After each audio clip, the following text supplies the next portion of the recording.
एणिकी पुओ थिले झीओं को मिलिबनी बापघर संपत्ति। तेबे पिता माता मृत्यु पर संपत्ति लगी भाई भौणी मध्य एने अनेक समय लगी रहुछि विवाद, जहाकु नै एबे एक बड़ निष्पत्ति आसिछि। जहा अनुसार जदि जड़े हिंदू पिता मृत्युवरण करती एवं तांको पुओ माने जीवित थांती तेबे तांको झीओ पितांको संपत्तिर उत्तराधिकारी होई परिबे नाही। एक संपत्ति विवाद समाधान पर एक गुरुत्वपूर्ण राय देइछंती छत्तीसगढ़ हाईकोर्ट। मिताक्षर आईन अनुଯାयी कोर्ट राय देइछंती जे जदि जने पिता 1956 पूर्व मृत्युवरण करिथांती तेबे तांको झीओ तांको संपत्तिर कोनोसी अंश पाइबाकू हकदार हेबे नाही। एही मामला रे सरगुजा जिल्लार भाई एवं भौणी मध्य संपत्ति विवाद उपजिथिला। तांको पितांको मृत्यु 1950 मसीह रे होइथिला आ भाई संपत्तिर परिवर्तन पई आवेदन करथिले, जहाको भौणी विरोध करथिले। मामलाटी सरगुजार सिविल कोर्ट रे पहुंचीथिला।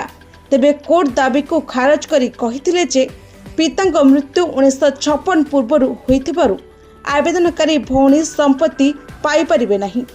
से एने हाईकोर्ट रे आवेदन करथिले मध्य कोर्ट समान निर्देश देथिले, कारण हिंदू उत्तराधिकार आईन 2005 अनुଯାयी पैतृक संपत्ति झीओ मानकू पुओ परि समान अधिकार दिया जाइथिला। ए कार्यकारी हेबा परे झीओ मानकू जन्मरू उत्तराधिकारी भावरे विवेचना करा जाउथिला। हेले जेहेतु आवेदनकारी पिता 1950 मसीह मृत्युवरण करथिले, कोर्ट कहिथिले जे हिंदू उत्तराधिकारी आईन 1956 पूर्व घटिथिबा मृत्यु पई प्रयोज्य नुहे।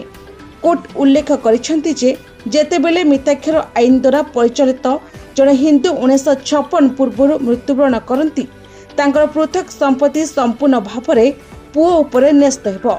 जड़े कन्या संतान केवल पुत्र संतानर अनुपस्थित रे एपरि संपत्ति अधिकार दाबी करि परिबे बोली छत्तीसगढ़ कोर्ट निर्देश दैछंती।